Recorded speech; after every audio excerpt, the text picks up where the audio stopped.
दोस्तों, अगर आप भी अपने विद्यालय में रिपब्लिक डे के अवसर के लिए एक अच्छी सी स्पीच तैयार कर रहे हैं तो यह वीडियो आपके लिए बहुत ही ज़्यादा खास होने वाली है, क्योंकि इसमें हम आपको बताएंगे कि एक अच्छी और एक सुनियोजित स्पीच कैसे तैयार करते हैं।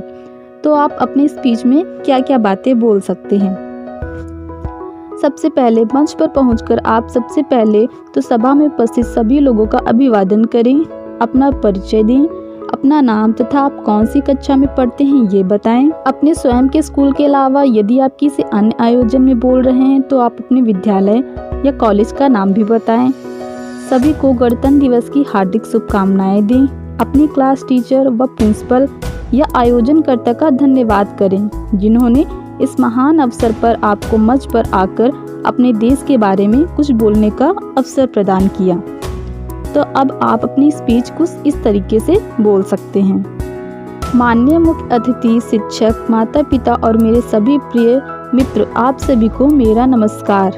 मैं नाम, जो भी आपका नाम हो, कक्षा, जो भी आपका अच्छा हो, का छात्र या फिर छात्रा हूँ। मुझे यह बताते हुए बहुत खुशी हो रही है कि इस बार भारत अपना 72वां गणतंत्र दिवस मना रहा है।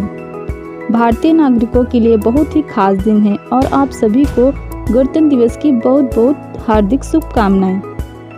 मित्रों, हम 26 जनवरी 1950 से हर साल गणतंत्र दिवस मनाते हैं, क्योंकि इस दिन भारत को गणतंत्र दिवस के रूप में घोषित किया गया था और साथ ही साथ भारत का संविधान लंबे संघर्ष के बाद भारत में लागू हुआ था।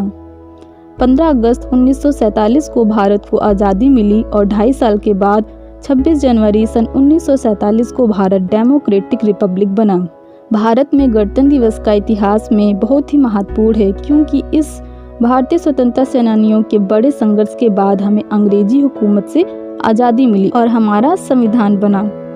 गणतंत्र का अर्थ है देश में रहने वाले लोगों को अपने प्रतिनिधियों को राजनीतिक नेता के रूप में चुनने का अधिकार।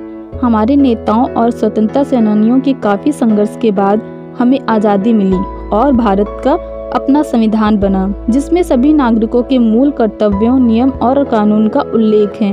हम अपने देश के प्रति उनके बलिदान को कभी नहीं भूल सकते। उन्होंने ऐसा किया कि उनकी आने वाली पीढ़ियां संघर्ष के बिना जी सकें और देश आगे बढ़ सके। हमें ऐसे महान अवसर पर उन्हें याद करना चाहिए और उन्हें सलाम करना चाहिए। यह सिर्फ उनके कारण संभव हो पाया कि हम अपने राष्ट्र में स्वतंत्र रूप से रह सकते हैं।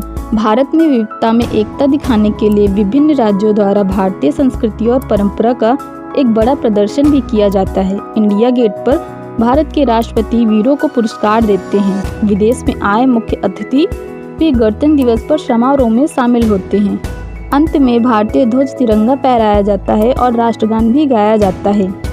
इस भाषण को समाप्त करने से पहले मैं गणतंत्र दिवस के बारे में अपनी भावनाओं को व्यक्त करने का मौका देने के लिए आप सभी को धन्यवाद देना चाहता हूँ या चाहती हूँ, और मुझे एक भारतीय होने पर गर्व है। हमारे देश से जाति और भ्रष्टाचार पूरी तरह खत्म होने चाहिए। और अंत में आप सभी को धन्यवाद। जय हिंद, जय भारत।